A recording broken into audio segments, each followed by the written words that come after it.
Salut, numele meu este Alin Stoica și reprezint eSmart Home. Astăzi mă aflu la Bonavita Rezidențial, un proiect dezvoltat de K2 Development.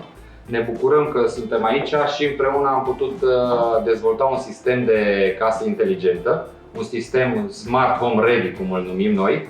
Practic, beneficiarii acestor locuințe vor putea controla atât local cât și de la distanță, prin telefon, tabletă, pot să-și controleze temperatura, iluminatul sau să aibă notificări de la senzorul de fum, senzor de inundație, sau pe viitor să-și facă un upgrade, să-și controleze casa chiar și vocal.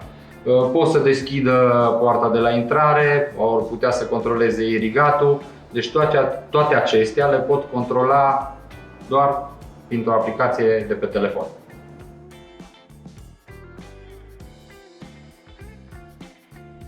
Clientul acestei locuințe poate să-și controleze și să-și monitorizeze temperatura existentă în locuința lor, umiditatea, pot să-și aprindă, să stingă luminile din toată casa sau să-și monitorizeze statusul senzorilor de fum, inundație.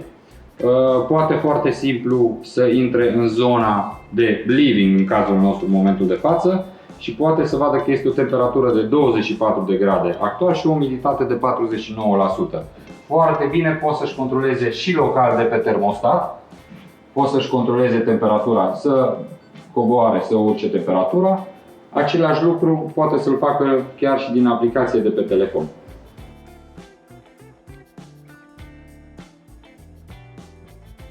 Aici avem un senzor de fum și un senzor de inundație. Putem vedea statusul lor online.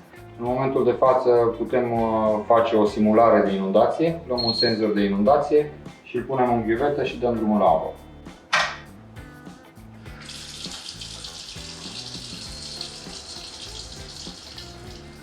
Putem vedea foarte și pe aplicație că s-a schimbat statusul. Avem alarmă. Și în momentul în care avem alarmă, și apa deja încetinește. Vine apa normal de pe coloană, doar că nu mai vine cu aceeași presiune, practic ne-a oprit apa.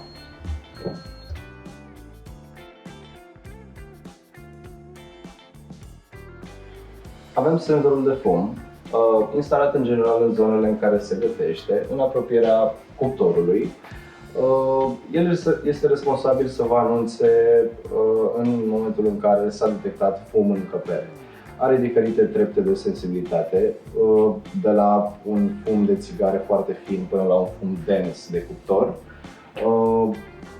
Sistemul de automatizare prin el ne poate trimite notificări oriunde am fi, la birou, în vacanță, să ne anunțe că avem fum în locuință.